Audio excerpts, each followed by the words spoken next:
Bonjour à tous, c'est DPG.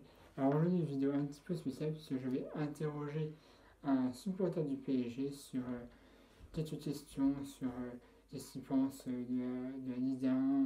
Pour l'instant, alors, on est qu'à la 14e journée, donc du coup ce n'est pas vraiment déterminant pour la suite de la saison.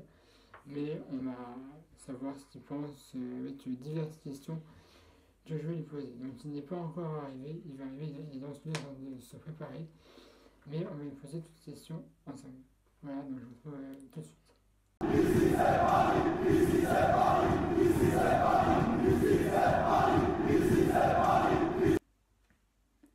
Voilà, donc on est de retour avec Max, voilà, qui est supérieur du PSG. Hein. Tu es supérieur du PSG depuis combien de temps à peu près? Depuis le début, en fait, depuis toujours, c'est ça. Vous êtes libre, voilà. C'est ça. Bah, écoute, hein, c'est une ferveur, hein, c'est voilà, c'est plus qu'un simple club, c'est dans notre cœur.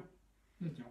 Donc, je vais te poser cette question sur le PSG, Ouais. puisque moi, les gens savent déjà ce que je pense, ce que je lis dans les vidéos, et peut-être qu'ils ont envie aussi d'avoir un autre point de vue d'une autre personne. D'accord. Alors, déjà, qu'est-ce que tu penses du début de la saison du PSG en Ligue 1? Si tu veux faire un bilan, alors on était à la 14e journée, donc c'est vraiment déterminant pour la suite, mais qu'est-ce que tu penses déjà voilà, de ces 14 premières journées? Bah, écoute, j'ai envie de te dire, en Ligue 1, c'est vrai que c'est extraordinaire, quoi. 14 victoires sur 14 journées, ça n'a été jamais fait. On est le seul club actuellement à l'avoir fait. Donc, on a battu les plus grands records des plus grands clubs d'Europe, dont le Bayern, la Juve et tout ça, quoi, du coup. Alors, il y a même des clubs où on a eu un petit peu de mal à battre. Hein. On se souvient dernièrement de Toulouse, on a fait 1-0, c'était assez compliqué. On a eu aussi Marseille, où on a attendu longtemps avant d'avoir un but. Heureusement, on a Mbappé qui est intervenu.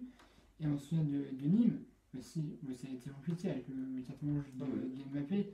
On menait 2-0 à la mi-temps, après on a revenu à 2-2. On a eu heureusement Mbappé et Cavani qui sont revenus. Est-ce que tu vois, quand tu vois ces matchs-là, on a eu du mal, Paris, on va dire, à gagner. Est-ce que tu penses déjà qu'on pouvait atteindre cette étape de 14 journées de 14 victoires? Tu veux dire que tu veux savoir si en fait ça faisait partie du projet, quoi, du coup. Est-ce que toi, tu pensais franchement atteindre le cap des 14 matchs avec 14 victoires, avoir retenu et aucune défaite? Bah écoute, non, non, c'est sûr que je m'y attendais pas, mais après voilà, on sait les objectifs du club, c'est pas actuellement c'est pas ça du tout, c'est remporter la Ligue des Champions. Donc par rapport à ce que tu m'as dit, du coup, oui, face au match de Toulouse et de Marseille. Bon, après pour Marseille, c'est sûr que c'est un classico, donc c'est toujours compliqué de jouer un classico, mais bon, Marseille, j'ai envie de dire, on les bat à chaque fois, donc c'est plus vraiment un Depuis classico. 7 ans, oui. Oui, voilà, donc. Mais pour revenir à Toulouse, je pense qu'en fait, ils n'étaient pas dans le match parce qu'ils sont déjà en fait préparés dans leur tête pour Liverpool. Alors, est-ce que tu penses, donc peut-être que effectivement il était inquiété la foule, mais tu penses pas aussi que la trêve qu'on a eu pendant un moment a fait baisser un petit peu chacun, et du coup, le temps qu'ils se retrouvent les automatismes sur le terrain, est-ce que tu penses que c'est vraiment à cause de Liverpool qu'ils ont moins bien joué, ou est-ce que tu penses que la trêve internationale a affecté aussi un peu les joueurs? Bah, je pourrais dire Parce que. qu'il y a beaucoup de trêves internationales avec l'UEFA National League. Donc Bah, ça... après, moi, non, honnêtement, je pense pas que ça ait changé quelque chose parce que bon, c'est vrai que l'équipe de France a été un peu en échec là sur les matchs qu'ils ont eu contre le Pays-Bas et puis c'était l'Allemagne, c'est ça, je crois. L'Uruguay, ouais, l'Uruguay. Donc, non, je pense pas que ce soit ça. C'est bon, après, c'est sûr que c'est pas la même tactique. Didier Deschamps a sa propre tactique, Tourelle a la sienne, quoi. Donc, mais je pense pas que ça a affecté du tout sur les joueurs, quoi. D'accord. Alors, on va changer un petit peu de sujet.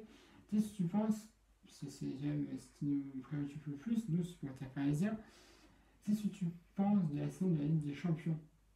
Voilà, Actuellement, actuellement. Parce que voilà, on arrive à l'avant-dernier match, c'est Liverpool. Donc, qu'est-ce que tu penses? bah, Pour moi, l'instant, en tout cas. c'est- pour l'instant, c'est pas vraiment au résultat qu'on s'attendait, quoi, en fait, honnêtement. Là, on est dans une situation où c'est compliqué dans notre propre classement. Parce qu'on a quand même, on est troisième, je crois, actuellement. Donc, voilà. Et tu as 5 points. Ouais. Alors qu'on a, bah, en même temps, ce que, comme disait, je reprends Sabri, Parisien Rien, du coup, dans sa vidéo, c'est vrai qu'il a pas tort. Il a dit que là, on commence directement gros avec Liverpool, Étoile Rouge et puis Naples. Donc, c'est sûr que le PSG n'est pas habitué à tomber sur des gros morceaux, alors que d'habitude, on tombait sur des petits clubs, quoi. Donc c'est sûr que pour Paris, là, ça fait un peu. Ça met de l'adrénaline, quoi, du coup, sur le jeu. Mais non, actuellement, c'est vrai qu'on n'est pas dans une bonne position. Liverpool nous ont battus, c'est pas bon, ça, du coup. Donc c'est vrai que là, sur le match retour qui va avoir lieu mercredi, faut qu'on se rattrape, quoi, du coup. Mais après, contre l'Étoile Rouge et Naples, personnellement, contre Naples, on sait que c'est aussi quand même un gros club. Edinson Cavani qui connaît aussi, du coup, qui est allé. C'est vrai qu'on a fait quand même, je trouve, plutôt un bon taf et aussi sur l'Étoile Rouge, quoi. D'accord. Alors, pour savoir un petit peu plus ce que tu penses sur Liverpool, j'aimerais que tu me fasses sur T'as ton propre tableau. sur ce tableau-là, Voilà. où j'ai laissé une cage de foot, tu me fasses ta composition que tu voudrais voir face À Liverpool. à Liverpool. Alors, bon, c'est déjà que je veux dire, il y a cette trappe, Ouais, Buffon, je veux dire, ouais. excusez-moi. Donc, quelle formation toi tu mettrais? Antoine, bien sûr. Alors déjà, en pointe, Cavani, hein, on peut pas, je veux dire, voilà. Sur la gauche, je mettrais Neymar, du coup, si, s'il peut jouer, hein, bien sûr. Normalement, c'est bon. Hein. Après, à la droite, bah, du coup, Mbappé. T'es pas obligé de faire tout. Hein. Ah, d'accord, parce que ouais, j'ai pas beaucoup de place. Au niveau milieu de terrain, bah, déjà, Verratti, aussi.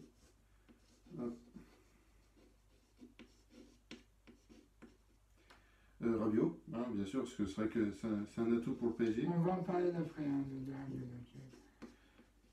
Et puis, ben. Après, Di Maria, s'il y a aussi possibilité, Di Maria. En défenseur, ben, de toute façon, je vois Thiago Silva, déjà, hein, capitaine obligé.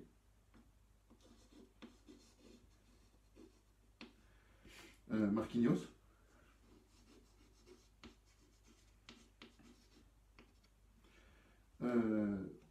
Meunier. Meunier sur une gauche avec Daniel Alves, hein, on rappelle. Et si Tourelle décide de faire sur un 4-3, un 4-2, non, un 4-3-3, du coup, aussi mettre, pourquoi pas, Daniel Alves, quoi, du coup. D'accord. Alors moi, j'aurais une composition différente de la tienne. Hein. Ouais. Ouais, moi, je monte moi, donc toi, tu opterais plutôt pour un 4-3-3. Ouais. Un système comme ça. Mm. Ok, alors moi, personnellement, je voterais plus pour un numéro 10, parce que notre Tuchel utilise beaucoup ce système actuellement. Mm. Moi, tu vois, pour pas qu'il y ait de concurrence entre Meunier et Daniel Alves. Je mettrais aussi, ah oui, je mettrais aussi Daniel Alves, hein, je tiens à dire. Oui. Parce que j'ai mis que 3 défenseurs, mais oui, il y a Daniel aussi Alves Oui. en défense, quoi. Alors après, moi, personnellement, moi, j'aurais voté plus pour un numéro 10 et mettre en le terrain, pourquoi pas, pour essayer Choupo-Moting. Oui, aussi. Draxler, qui était, voilà. Et après, pour éviter de faire la concurrence à Daniel Alves, mais directement Meunier, et à la place de mettre un de son côté, j'aurais peut-être mis Kjaer. Tu vois, Kjaer, il a. Enfin, moi, personnellement, j'ai vu qu'en Allemagne, il avait fait un bon taf, même Si je peux- même s'ils ont perdu. Voilà. Moi, c'est justement, Kerrer, bah, moi, c'est vrai que je reconnais qu'il a du talent. Le problème, c'est qu'actuellement, il a fait quand même il nous a coûté 2 pénaltys. Ce qui est pas c'est vrai qu'il est bon, hein, mais après, sur la défense, moi, je pense que Tourelle devrait le faire améliorer. Ce qui nous a coûté quand même 2 pénaltys, ça fait déjà un petit peu mal, quoi, du coup. Mais c'est vrai qu'au niveau de défense, il n'y a pas à dire, c'est un bon. Mais quand tu compares Kerrer face à Alves ou Meunier et Alves font carrément le poids, quoi, du coup. On verra dessus. Ouais. Donc, qu'est-ce que tu as pensé? Donc, Mercedes vient dépendrait, mais qu'est-ce que tu as pensé du transfert et des prêts effectués par Paris Cette saison. cette année? Ouais. Ben, il n'y a pas eu grand-chose. Moi, je m'attendais à plus. On a loupé trop de gros joueurs, comme N'Golo Kanté, je tiens à dire. Bon, après, d'un côté, lui, il a dit qu'il voulait pas venir, mais je pense qu'il y avait quand même un côté moyen qui. Après, Paris est aussi sous les clous du fair play financier. Oui, bon, ça, enfin, c'est une autre histoire avec l'UEFA, quoi, qui essaie de nous foutre des bâtons dans les roues. Mais, par exemple, excuse-moi, N'Golo Kanté, oui, c'est vrai que c'est quelque chose qu'on aurait pu avoir besoin, parce que c'est vrai qu'en milieu de terrain, même tout le monde le dit, milieu de terrain, on a besoin de se renforcer. On n'est pas sur du bon, en fait. C'est ce qui fait que Paris est un peu en difficulté, je pense. Mais aussi, on a raté, bah, par exemple, Boateng. Boateng, mais bon, de toute façon, apparemment, comme d'après ce que tu m'as dit, il y aura eu apparemment une info qui dit qu'apparemment, il pourrait retenter le contrat au prochain mercato.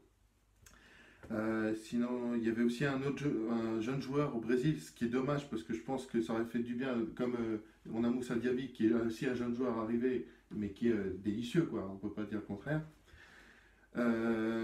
Mais il y avait un jeune, oui, jeune Brésilien qui jouait à la Ligue brésilienne et qu'on a loupé parce que je pense qu'en plus il avait dit que Neymar était son favori. Alors si c'était avec Neymar, je pense que ça aurait été un massacre, honnêtement. Et on a loupé l'occasion et c'est l'Inter de Milan qui s'est mis sur lui, quoi, du coup. Les autres, je pense, déjà, ils sont partis. Je dirais que Lo Celso sont prêts, Guedes, on a aussi Trapp. Trapp, Mhm. qui est aussi en prêt, et Pastore.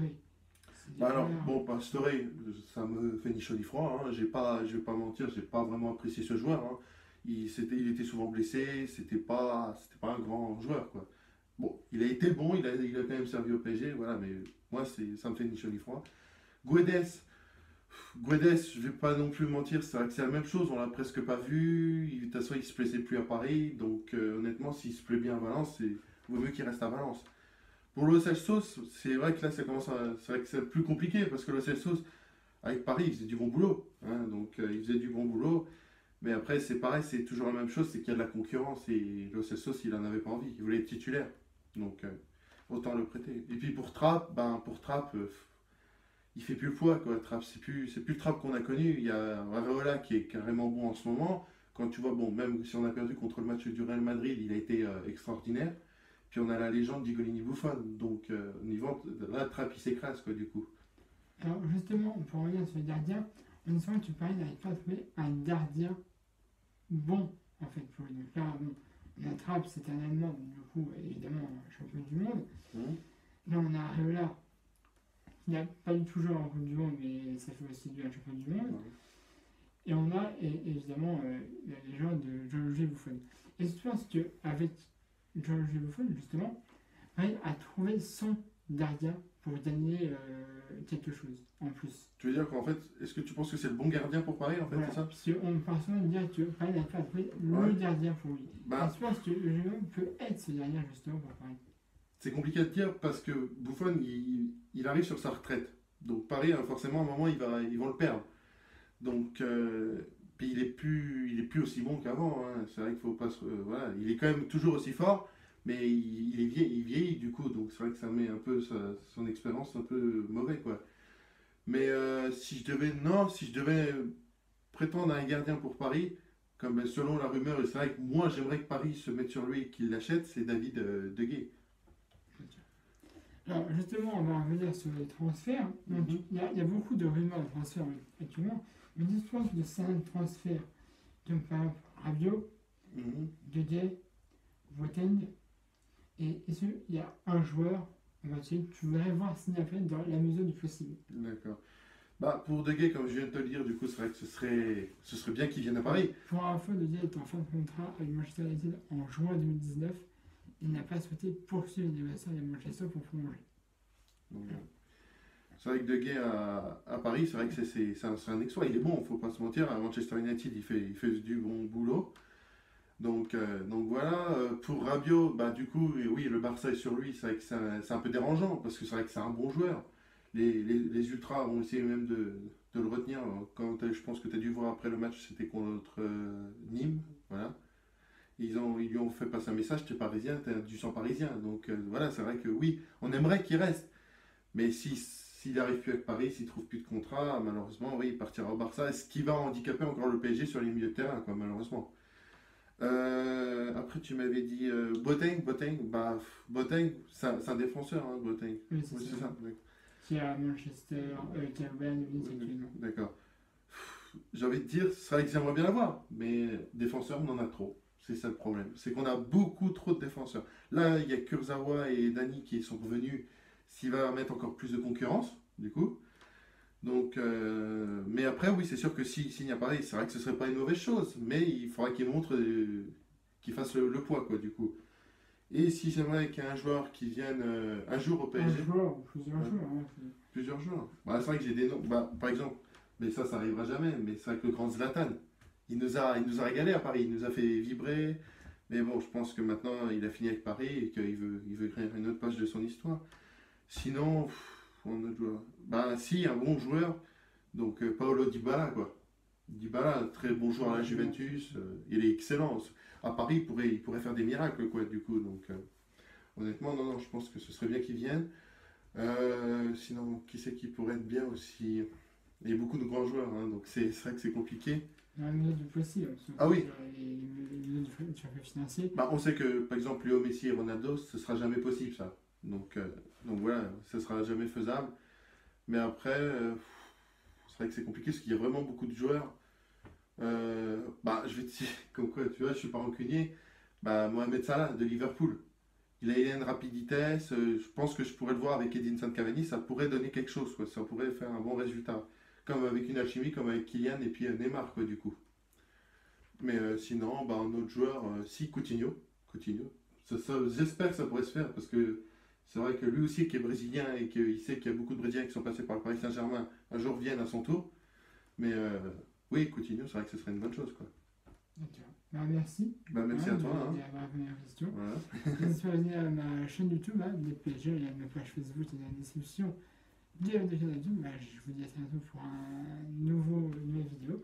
C'était une des premières sur DPG de parler avec des supporters du PSG, de voir notre opinion tout le mois. J'espère que cette vidéo vous aura plu. Bah, je vous dis à très bientôt pour le débriefing justement. Liverpool, allez, salut!